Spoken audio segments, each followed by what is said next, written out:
Thanks for being here. Subscribe to Cheating Stories Best, so you don't miss new stories. Did you know that a typical high school relationship lasts, on average, only 3 weeks? But Katie Thomas and Greg Hollander surpassed this statistic, having lasted more than 40 years. They met when Katie was a freshman and Greg was a sophomore, and from that moment on, they were inseparable. It seemed that their love was timeless and remained pure. I can personally confirm this, as Katie and I have been happily married for 30 of those years. Our marriage was a full-fledged one, and the birth of our daughter Joan brought us even closer together. Overall, I was happy with these years. Let me introduce myself anew. I am Thomas Marsh, and Katie has been my loving wife for the past 30 years. Katie and Greg dated in high school, and Katie lost her individuality to Greg. While most high school romances fade away, their relationship was more of a temporary separation. Greg, being a year older than Katie in school, decided to earn a significant amount of money after graduation in order to marry her. This is a story my wife has often retold throughout our marriage. After graduating from high school, Greg started working on a pipeline in Alaska with his uncle. Unfortunately, this decision led to trouble. As soon after Greg arrived, he stopped contacting her, leaving Katie to live out her senior year alone. Eventually, she started dating a guy named Sam Simpson, but it wasn't serious because her heart still belonged to Greg. Katie waited patiently for him. Greg seemed to enjoy his nomadic life working on the pipeline, believing that Katie was waiting for him to get rich and embrace him on his return. But this did not happen. Everything changes and life goes on. Katie went to college, got her degree, and met me at a party when she was 24. I was 29, a little older, but we were a great couple. I fell in love with her instantly and thought she felt the same way. Our marriage was normal, except for a slight hitch when a letter arrived 2 days before the wedding. Like a prodigal son, Greg was returning home and wanted to meet Katie. Fortunately, her mother convinced her not to return to him, saying that she had a new life ahead of her and it wasn't worth wasting time on him. Katie later got married and became my wife, Mrs. Katie Marsh. Greg arrived too late and found that Katie and I had already gone on our honeymoon. Overcome by despair, he decided to join the ranks of the Marines. As soon as the honeymoon was over, we started a new life together. Katie worked as a nurse, and I became an insurance agent for a large insurance company. Although my job wasn't particularly exciting, it provided stability and allowed me to pay the bills. Our marriage was strong, but there was one small problem that kept coming up. Greg started texting with Katie, and she was happy to reply to him. When I questioned the need for their communication, she became defensive, insisting on her own. "Oh, Tom, don't be jealous. He's an old friend from the Marines who's not married, and I'm just trying to keep him in good spirits." I couldn't pretend that I didn't know about their regular exchange of letters. Despite attempts by her family and me to convince her to stop, she continued to write to him. It was only when she received a letter informing her of his marriage that the correspondence stopped, and this calmed me down. Over the next 3 years, Katie received only 3 Christmas cards from Greg. During this period, our daughter Joan was born, and my wife and I worked tirelessly to build a house and a farm. Life was good in those days. We worked together to raise the child and take care of her. But as always, something disrupted our happiness. One day, Katie received a letter from Greg that she had never mentioned. I assumed she was texting Greg again, but I chose not to pay attention to it. He was there fighting for democracy, and I stayed at home, taking care of the welfare of my family. If they wanted to correspond, it was their business regardless of my feelings. Eventually, Katie started sharing the information she got from Greg. He divorced his first wife, remarried, went into battle, and received high honors. I listened with half an ear while Katie proudly talked about her soldier, but then corrected her, reminding her that he prefers to be called a Marine.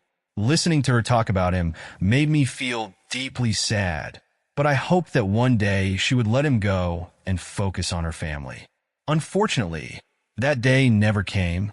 Greg, a former Marine with 30 years of experience, 3 failed marriages, and enough medals to match General Patton, seemed to only become more charming to my wife over the years, while I felt that I was getting older and more predictable. My only wish was for Greg to move away from us after he was discharged. But to my horror, he didn't. And here we are. Our daughter Joan is already grown up and is happily married to Frank Campbell, and soon they will have their first child. As I approach 60, I look forward to turning 65 to retire and quietly enjoy the remaining years. Katie still looks as amazing as ever and is able to make my heart beat faster. But I had no idea that the tranquility of my life was about to be disrupted. When I returned home one Thursday, Katie greeted me, dressed to the highest standard, and informed me that dinner had been ordered for 7 o'clock. At first, I panicked, thinking that I had forgotten about an important date, but after a quick mental calculation, I realized that this was not the case. I headed to our bedroom to freshen up, hoping to at least match Katie's elegance to some extent for the evening. Dinner was amazing, and the restaurant was crowded, which made me suspect that Katie had more on her mind than just delicious food. When we came to the end of the meal, I looked at her and said, "Okay, spit it out. I'm in a good mood, and I'm not going to make a scene. It's my quirk to never show anger in public. Working in the insurance industry taught me how to stay calm in public places, and this has translated into my personal life." Katie was well aware of this tendency of mine, and over the years, when she needed to tell me something difficult, she chose a public setting for it. Today, just by looking at her expression, I realized that this would be bad news. After 30 years of living together, you learn to understand your partner. I had a feeling that tonight was going to be difficult. After hesitating, she finally broke the news. "Tom, I think you should know that Greg is back." I was suddenly overcome by a wave of nausea, but I knew it wasn't from the food I had just eaten. I glanced at her, waiting for her next words, but Katie was just looking at me with a thoughtful expression on her face. After an awkward silence, I spoke up. "So, when you say he's back, do you mean he's on vacation?" She slowly shook her head and replied in a low tone, "No, Tom.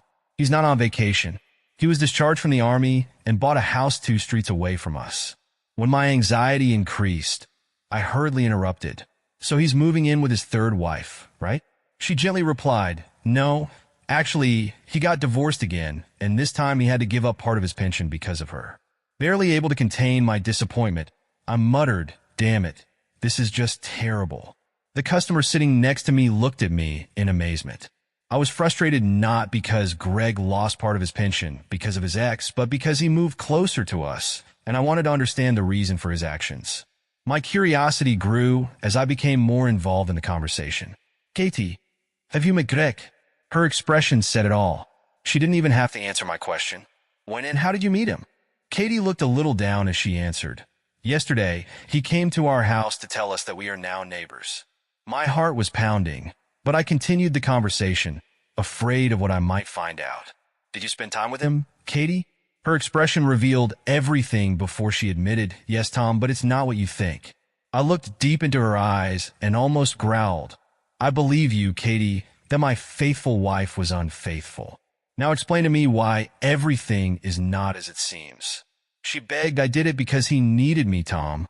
When he came up to me, he looked completely confused. He seemed to be struggling with anxiety or going through the consequences of a divorce, and he needed my support. I care about you, Tom, but I realize that I still have feelings for Greg." The situation is as follows. My wife had a connection with Greg, who used his post-traumatic stress and divorce as a way to regain her affection and intimacy.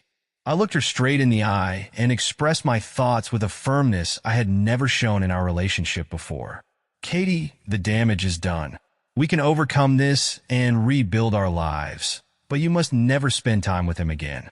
Do you understand the seriousness of this?" She looked at me with tears in her eyes and said softly but firmly, "I can't make that promise, Tom. I love him, and he relied on me more than you do."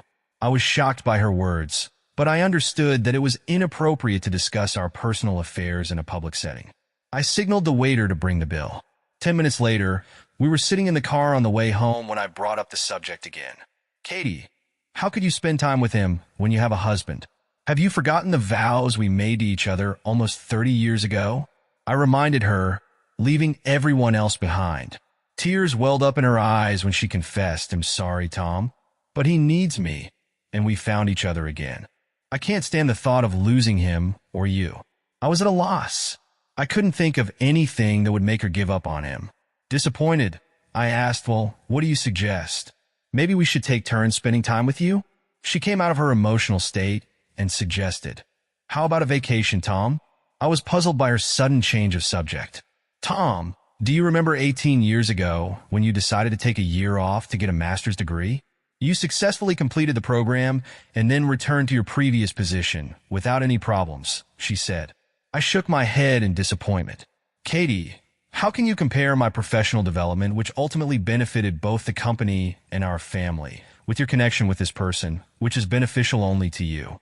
Pulling into the driveway and turning off the engine, I could not shake the feeling of hopelessness. Katie gently reached out and stroked my face, her eyes pleading with me. Tom, I missed my last year of school with Greg. If I had this year, maybe we wouldn't be in this situation today. Give me this year, and together we can move on from Greg. I promise to be the best wife for you. Please, Tom, I need this time. Her words caused me a mix of emotions: sadness, pain, shock, and despair. I had the urge to grab Katie by the shoulders and express my frustration, but then I thought about the consequences. I remembered stories about how men in prison lost their freedom and property because of jealousy. After thinking about it, I said to Katie, if that's what you want, do what you need to do. But I want to make it clear that I do not approve of your actions. I don't want to have any contact with you for a whole year. Do you understand? I realized that in a year I might have no one to turn to. I hoped that the strict rules I had set for her during the break would keep her focused, but she didn't seem to care. After I expressed my concerns, she simply kissed me on the cheek and said, okay, thanks, Tom. You'll see. You won't regret it. I shook my head and replied, it's too late. I already regret it. That evening, she tried to be affectionate with me, but I couldn't bring myself to reciprocate. The thought of her being with Greg repelled me, and I couldn't ignore the emotions I was feeling. When we were getting ready for bed, I grabbed a pillow and announced that I would sleep in the guest room. I saw the hurt in her eyes, but secretly, I felt relieved, hoping that she would reconsider the direction our relationship was heading. The next morning, I woke up hoping that the previous night had just been an isolated event and that Katie would change her mind in the light of day. I was wrong. When I entered the kitchen, she was enthusiastically preparing breakfast, smiling as though she had just won a lottery. She gestured to the calendar, where June 6th was marked with a thick black line. I sat down at the table, trying to make sense of the significance of this date, and reflected on how, on this very day, in 1944, thousands of brave soldiers fought for freedom, while on this same day, I felt as though I were losing my wife to another force. Katie brought me breakfast, looking slightly puzzled. She put the food in front of me and reassured me, I know you are worried, my love, but in a year it'll be back, and it'll be yours alone. I need this time to clear my head and think about everything, and I promise you won't regret it. She smiled with satisfaction and added, I even called Greg this morning while you were still asleep to tell him that you're letting me go on vacation. He'll pick me up in an hour. My heart ached as she spoke, but I knew I had to give her another chance. I begged her to reconsider, warning her not to risk our marriage. She smiled good-naturedly, insisting that she knew what she was doing and that our marriage would be stronger when she returned. She left the kitchen, leaving me with the feeling that she too had already left our marriage. I finished my tasteless breakfast and got dressed, noticing Katie's packed bags filled with her things. She asked me to take the bags to the porch for Greg, but I refused. She was shocked by my response, but I stood firm, telling her that if she was determined to ruin our 30-year marriage, then she and Greg could carry the bags together. I'm not going to help you with this, I said. Tears welled up in Katie's eyes, and she angrily replied, Greg is not a jerk. He is a wonderful man and a hero who served this country, more than anything you've ever done. I turned away, muttering to myself, he gets medals 3 meals a day and travels the world, while I have to work 5 days a week to provide for my wife and daughter. It all seemed pointless. Katie dragged her bags down the stairs to the driveway, glancing at me with each one she picked up. A few minutes later, a car pulled up, and a man, presumably Greg, got out and began loading her belongings. Katie called out to him from the porch, saying she'd be there soon, then returned to the house to say goodbye to me. We stood awkwardly facing each other, and I finally broke the silence. If you're really going to make this decision, remember the rules. I don't want to see or talk to you for a whole year, I reminded her sternly. When the realization of the consequences started to dawn on her, she meekly replied, I understand, Tom. Everything will work out. You'll see. Remember, you agreed to give me a year. She waited for an answer from me, but I didn't say anything. With a confused expression on her face, she whispered, I really love you. She tried to kiss me, but I turned away, unable to accept the thought of her being with someone else.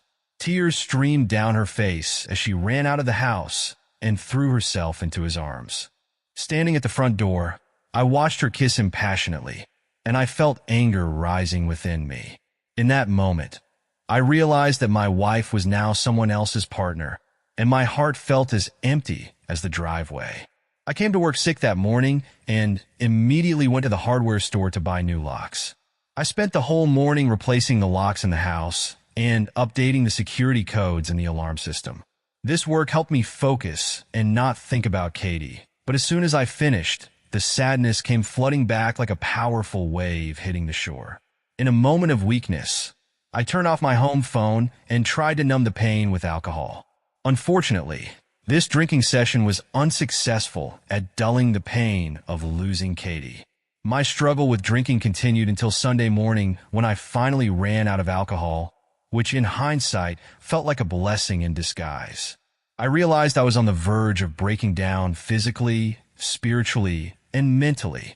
I collapsed in a bed and fell into a deep sleep, but I was awakened by a knock somewhere in the house. I slowly stood up, trying to locate the sound, and realized that it was my daughter Joan knocking on the front door. When I let her in, she was stunned by my condition and the lingering smell of alcohol. Her first words were, "What's going on, Dad?" I tried to concentrate despite the pounding in my head and managed to croak. "What do you mean?" She stared at me as if I'd grown a second head. She pulled me into the kitchen and insisted that I drink coffee and eat before explaining what had happened. An hour later, after eating and drinking a cup of coffee, I told her everything I knew about her mother and Greg. Her reaction was simply shocking. She said she couldn't understand why her mother wanted to give up our marriage to be with her high school boyfriend.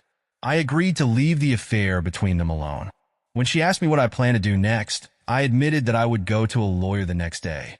She looked sad and suggested that her mother's actions might be caused by a mental disorder. I looked at her with a blank expression and replied, "I have no idea, Joan."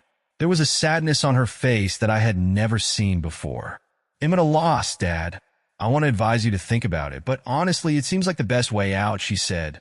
Joan stayed with me for a few more hours and cooked dinner, which I had to eat later. When she left, she kissed me and apologized again. Before she left, I asked, "Why did you even come here today?" She looked me in the eye and explained that my mom had called and asked her to check on me without revealing the reason. I nodded in understanding, thanked her, and asked her to drive carefully.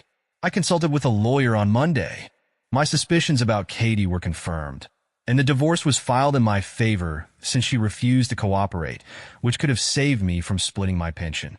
However, other assets had to be taken into account. I realized that a break in my relationship with Katie might be useful for liquidating these assets. The next 3 weeks passed quickly, and I was surprised at how easily I adjusted to being alone. I felt that a weight had lifted from my shoulders, and I was no longer burdened with responsibility for another person. It wasn't until the middle of July that I saw Katie again or heard about her. On Saturday evening, I decided to have a few drinks at Flynn's, an elegant tavern in our city. When I was sitting at the bar, they came in hand, exuding youthful love. Their intense passion for each other was so overwhelming that they didn't even notice my presence. Watching them closely, I turned my attention to Greg. He had a muscular build and moderate attractiveness, so it was easy to understand what attracted Katie to him. But as they talked, the dynamics of Greg's dominance and Katie's submissiveness became apparent. Greg was talking, and Katie was listening intently, almost holding her breath at every word he said. When Katie finally noticed me and smiled shyly as she entered the ladies' room, she hesitantly approached me. Tom, how are you?" she asked. Despite wanting to ask her to leave, I kept my composure and replied, "About as good as you can expect when your wife leaves you for some scumbag. How can I help you?" Her embarrassment at my sarcastic tone hadn't gone away yet, but she continued. Tom, I need to pick up some personal items from our house. My key didn't work when I tried to enter the house the other day. Keeping a friendly tone, I replied, Katie, you shouldn't have tried to enter the house since you don't live there anymore.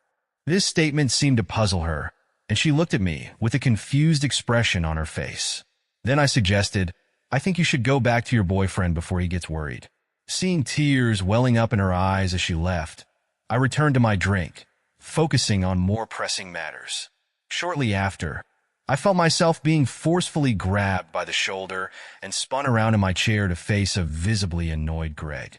Hey, you made my woman cry, and I don't like it, he said. It seemed to me that he was going to attack me, and my heart began to pound when I realized that he could easily harm me before help arrived. Despite my fear, I resolutely stood up for myself. You're talking about my wife, not your woman. Since you took her away, you have no say in our relationship. Let me be clear. You can try to intimidate me, but how can the authorities intimidate you? I could see the gears turning in Greg's head, and I knew he wasn't the sharpest tool in the shed, but it was enough to spur my verbal attack. Now you have to make a choice.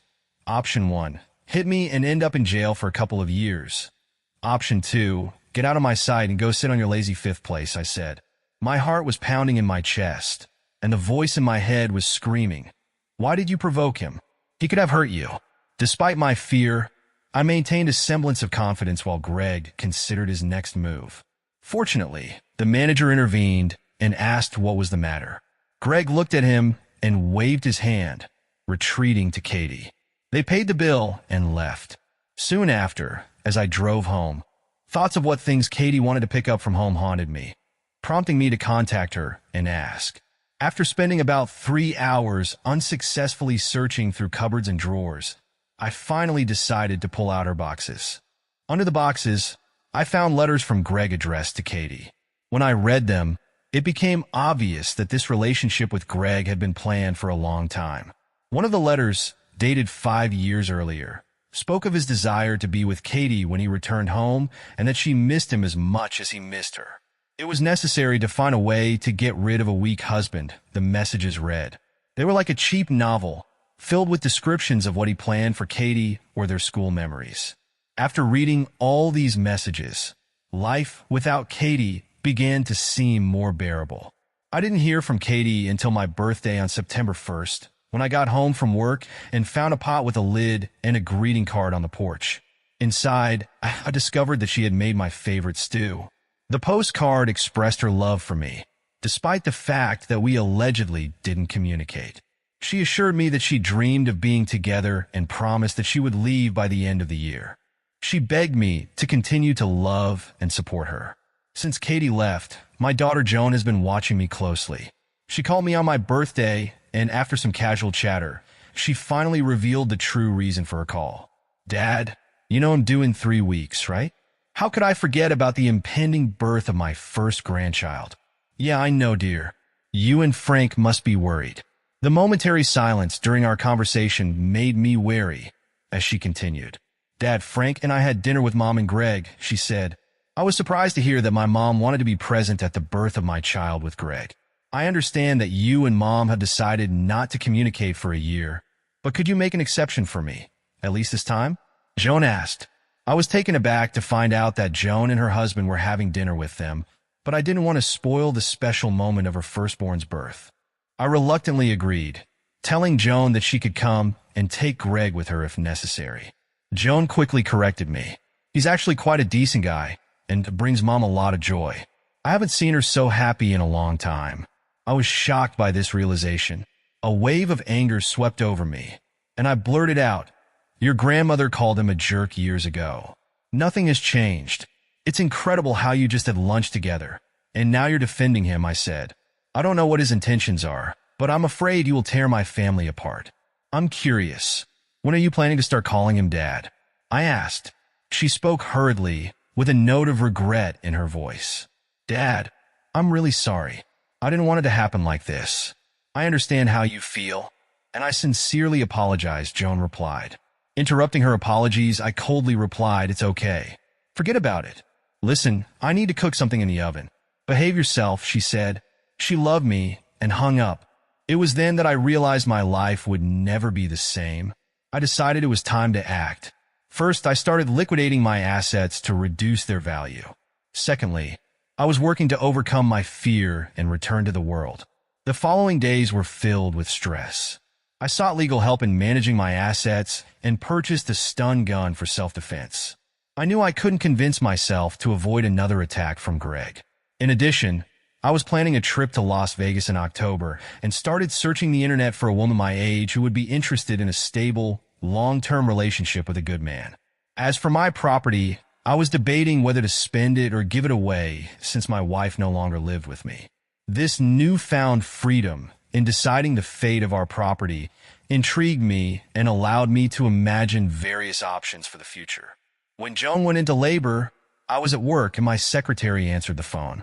My daughter's husband, Frank, called me and was happy to tell me that I had a grandson. I congratulated him and immediately went to the hospital. When I arrived at the place, I found out the number of Joan's room and immediately went to her.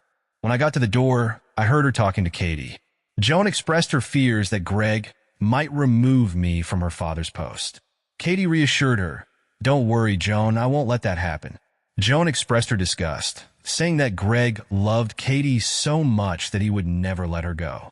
Katie described their relationship as amazing, comparing it to school, but now it was even better because they could sleep together. Greg treated her like a princess. "I admit that he is an amazing guy, and you are perfect for each other, but I want my child to have grandparents who are together, not divorced or constantly fighting. Please, Mom, you need to make peace with Dad before it's too late. He may not be as interesting and charming as Greg, but he will always be there for you.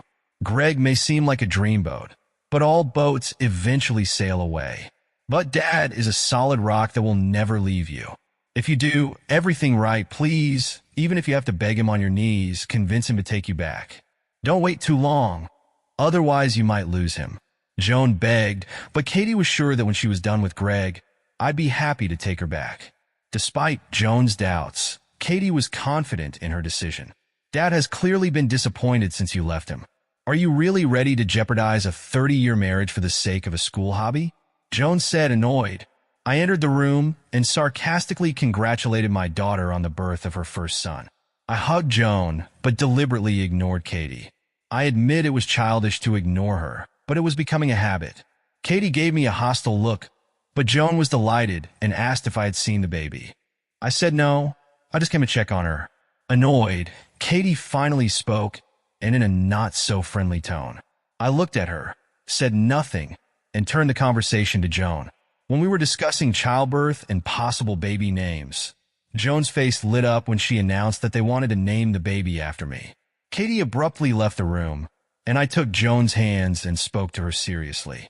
I reminded her that her mother and I probably wouldn't make up. I saw how my words affected her. They hurt her deeply. She tried to calm me down. "No, Dad, she'll come to her senses soon and come home," she said, but tears welled up in my eyes as I replied, "Baby, now I realize that I was never enough for your mother."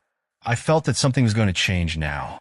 She looked shocked and disbelieving, so I explained I plan to start the divorce process soon as I sort things out a bit. In response, tears flowed down her face. She exclaimed, "Dad, I told Mom that she should beg you to come back, but now it's too late, isn't it?" I sadly agreed, realizing that I couldn't take her back after her betrayal. I asked Joan to keep this between us for now, and we shared a tender moment, after which I promised to come back the next day and left her with the baby. On the way to the children's ward, I found my grandson among the other babies. I had an amazing feeling at that moment. Frank came up to me with a smile and offered me a cigar to celebrate the occasion. I gratefully accepted it and patted him on the back with a feeling of gratitude. The sight of my wife and her companion holding hands like children made me uneasy. "Listen, Frank, it'll come tomorrow when there will be fewer people here and the air will be cleaner, if you know what I mean," I said with a knowing smile. Frank nodded understandingly. "I understand, Dad. I don't blame you at all," he replied. As I turned to leave, Katie timidly called out to me, "God, Tom, it seemed like only yesterday we brought our child home, and now it's unreal to see our child have her own child. Time has passed too quickly." I looked at her, still holding hands with Greg, and left the room without saying a word. She looked confused as I left. October came, and it was my most successful month since Katie left. I went to Vegas with a plan to gamble and lose money to reduce our total assets. The highlight of the trip was meeting a woman named Mary, who was about 50 years old. Despite my surprise at her age, she explained that many men prefer older women, and in my case, she was right. Mary gave me a sense of rejuvenation that I hadn't experienced in many years. For the first time since breaking up with Katie, I didn't feel empty because of her absence. Mary was skilled both in and out of the bedroom. During our conversation, she showed genuine interest in me, asking about my future ex-wife and her new partner. By the end of the evening, she knew as much about me as I did. Mary was touched by my story, and as she left, she gently touched my face and said a few wise words. She mentioned that, due to the nature of her work, she rarely encounters such good people as me and expressed hope to see me again if I ever return to the city. Mary's words made me think about Katie's situation. I realized that I didn't want to leave my marriage a broken person, despite her betrayal. After 30 years of living as a good wife and mother, after returning from Vegas, I instructed my lawyer to start preparing the divorce documents. I also decided to study Greg Hollander's biography to get more information. Despite the high cost, I was determined to get to the bottom of it, and Katie had to cover half the costs. The company was known for its scrupulousness and assured me that they would have all the information I needed by Christmas. I also asked my boss about transferring to a branch of our company. At first, he was surprised, as I had previously stated that I would never move to another job, but circumstances had changed since then. He promised that he would look into the matter and contact me. The next problem I faced was celebrating Thanksgiving. Joan contacted me a week before the holidays to invite me to dinner with her family. When I asked about her mom and her boyfriend, she reluctantly confirmed that they would be there. I resolutely refused and ended the conversation. To my surprise, my brother-in-law Frank was the next to get in touch. He asked for a meeting, and we agreed to meet at a downtown bar for a drink. When we met, I realized that he couldn't wait to talk. While we were sipping scotch, Frank told me about my wife and daughter's infatuation with a man named Greg. They didn't stop talking about him, comparing him to the most interesting man in the world from the beer commercial. He stopped sipping his drink and said, "I was trying to convince you to join us for Thanksgiving." I needed to clarify, so I asked, "So, Frank, do I understand correctly that you don't like him, Mr. Hollander?" Frank stared at me. "Dad, this guy is selfish, narcissistic, and just terrible. He's so self-obsessed that I don't understand how he has a place left for Katie." Realizing the consequences of his words, he frowned and quickly stepped back. "I'm sorry, Dad. I didn't mean to disrespect you." "It's all right, son. Don't be upset. When did you start calling her Katie instead of Mom?" I assured him with a smile. His face fell as he answered, "When she dumped you." I've lost all respect for her since then. Curious, I asked why her departure had affected him so much. His anger flared up again as he explained, "During the time I spent with Joan, I never talked about my parents, and I appreciate that you never asked about it. The truth is, my mother left my father, which led to their breakup. Dad never recovered from this, drowning his grief in alcohol. And my mother died in a tragic car accident with her partner. I despise infidelity, and now that Katie has betrayed you, I can't stand her anymore." Listening to Frank's painful past, I sympathized with his worries, but couldn't figure out the cause of his problems. "Frank, you look worried. What's on your mind, son?" After drinking a little and ordering another round, he turned to me with a hesitant expression on his face. "It might upset you, but you asked for it yourself. The saying like mother, like daughter terrifies me. If Katie keeps making the same mistakes, and Joan follows her example, how long do you think it will be before Joan decides to pursue someone else too?" Frank said with concern. I raised my eyebrows at the thought, nodded in understanding, and took a thoughtful sip of my drink. "Listen, Frank, don't give up hope. I have a few surprises up my sleeve, and I believe things can change next year. Between you and me, I have some plans that will make this Christmas special for you and Joan, but not for the others. If you know what I mean." Frank's face lit up with a smile, the first one since we sat down at the bar. He spent the next 15 minutes trying to get more information out of me, but to no avail. When we finished talking, I couldn't help but smile. "Did you forget something, Frank?" He looked puzzled. About what, Dad? I put my hand on his shoulder. Could you try to convince me to attend Thanksgiving and act like an adult? I'm really sorry, Dad. Can you come to Thanksgiving? Frank asked with an encouraging smile. I shook my head, refusing the invitation. Joan kept calling me, urging me to come, until I finally explained my reasons.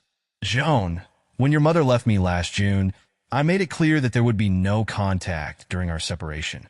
I've already made an exception for the birth of baby Thomas, but I can't break my rule again by joining you for Thanksgiving. Do you understand? The holiday came and went, and I spent it alone, eating a frozen dinner. Even though I was lonely and sad, I knew it was better than having to watch Katie and Greg flirt.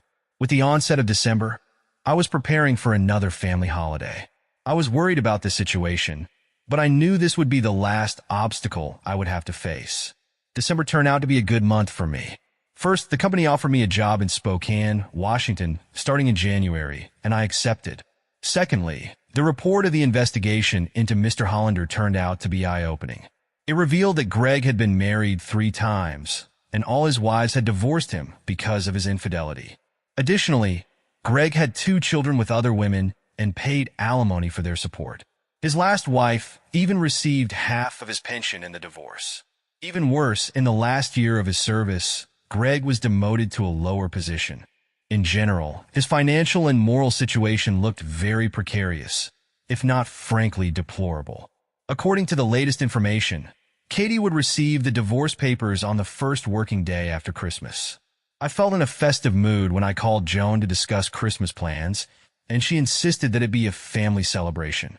When I asked about Greg's presence, Joan was upset. She reminded me that he was part of the family now, whether I liked it or not. I quickly agreed to put aside my feelings for the sake of the child. Joan was overjoyed and thanked me, believing it would make everyone happy. Despite my doubts, I decided not to spoil the joy. 2 days after work, I received a mysterious phone call. After a silent pause, the voice finally answered. "Hi, Tom. This is Katie," said the voice on the phone. "What's going on, Katie? Are you okay?" I replied. Her voice was hesitant as she spoke. "I'm fine, Tom, but I just wanted to thank you for agreeing to spend Christmas together. I know I've hurt you, and I'm starting to realize how much. I just wanted you to know how grateful I am to you. We've never spent a holiday apart in the last 30 years, and I was miserable without you on Thanksgiving." When she started to reminisce, I intervened. "Katie, I appreciate that you're thinking about us, but remember, I made it clear that we won't be communicating during your vacation. I decided to come only for Christmas, so let's end this conversation now. Goodbye." After the phone call ended, I was overcome with regret that I had spoken so sharply to her, something I had never done in 30 years of our life together. But no matter how guilty I felt, it was nothing compared to the pain of the day she left me. The next month passed slowly, and I had enough time to do my Christmas shopping and prepare for a new job. I even rented a car to travel around the country. Upon arrival in Spokane, I had a pleasant conversation with an employee from my new office, who arranged for me to view several furnished apartments near my place of work. Everything seemed to fall into place. In December, on Christmas Day, I went to Joan and Frank's house and found Katie and her partner there. Joan greeted me warmly and hugged me tightly when I came in with a package of gifts. She expressed surprise and then returned to the kitchen to continue cooking dinner. I smiled, thinking that it really was a surprise. Frank shook my hand and took my coat, allowing me to see my grandson, who was sleeping in the nursery. When I quietly entered the room and looked at the sleeping child, I was overwhelmed by a wave of emotions from the realization that soon I would have to leave him. Katie silently came up to me and noted what a wonderful grandson we have. I couldn't help but feel a pang of sadness, wondering who the child would consider his grandfather, me or the person I couldn't stand. Katie assured me that I was the only grandfather the child would ever have, but I couldn't shake the doubt. As the evening went on, I watched the communication between family members, feeling disappointed by my daughter's affection for Greg. Despite the delicious dinner, there was a lack of warmth and conversation at the table. Greg's self-forgetful stories and Joan's admiration for him made me feel uncomfortable. Frank expressed his dissatisfaction with the current situation, and I assured him that everything would change soon. The idea of Greg playing a role in my family's life disgusted me. After dinner, Joan brought the baby into the living room, where we were all gathered. It was a bittersweet moment for me, because I knew that maybe our family was getting together for the last time.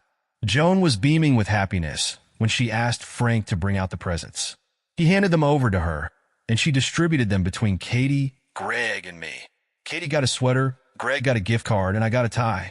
The gifts were practical, as was I. When my daughter and her husband opened their gifts from Katie and Greg, Joan was laughing and smiling, and Frank looked distant. When everyone was done, there was a moment of silence as they looked at me and my gift bag. I decided to break the silence by announcing that I wanted to end the weekend by giving them the gifts they deserved. I got up and handed Frank and Joan each a large envelope wrapped in holiday paper. Joan eagerly opened the envelope and was delighted when she realized what was inside. Katie was shocked when Joan exclaimed that I had given them our house for free without collateral. Now we can leave this rented accommodation. Isn't that great news? Joan was delighted. Katie's expression turned grim, and she looked at me with concern. Why did you do that, Tom? Where are we going? I glanced at her, hoping she would understand. Don't worry, Katie. They'll take care of everything, I reassured her, handing her a postcard and a wrapped gift. Hope flashed across her face as she eagerly tore open the bright wrapping paper. There was a bracelet inside the box, which she pulled out in surprise. Look inside, Katie, I prompted.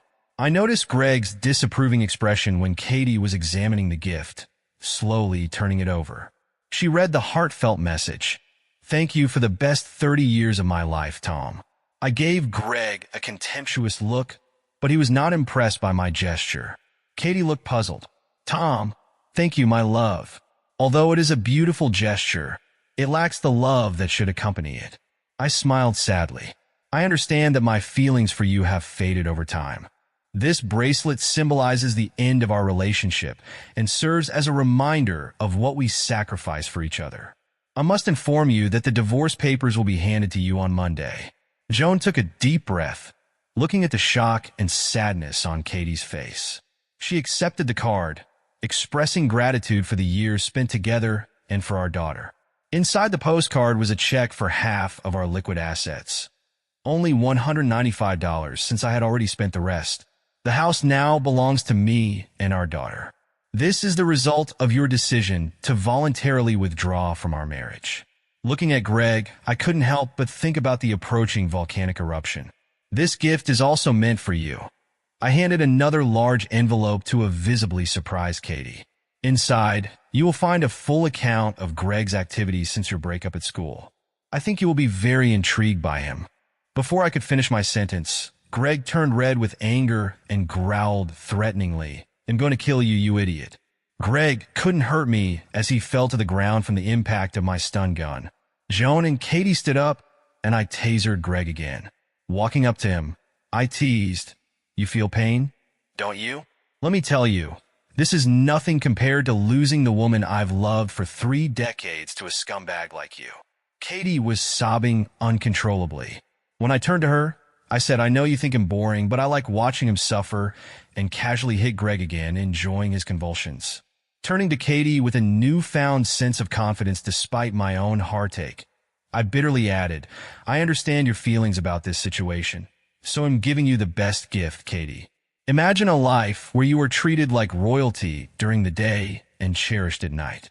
Wouldn't that be a dream come true for someone like you? Katie sighed. No, this shouldn't have happened. I was planning to come back to you in June, Tom. I love you. Joan rushed to comfort her trembling mother, and I stunned the wrongdoer once more until Frank intervened to calm the situation. Dad, please don't do that anymore. You could seriously hurt him, Frank warned. Standing up, I looked at my adversary, convulsing on the ground, then at the 2 women who meant everything to me. I have to go now. Thank you for a wonderful day and a wonderful life. I may not see you both for a long time, or maybe never, I said sadly.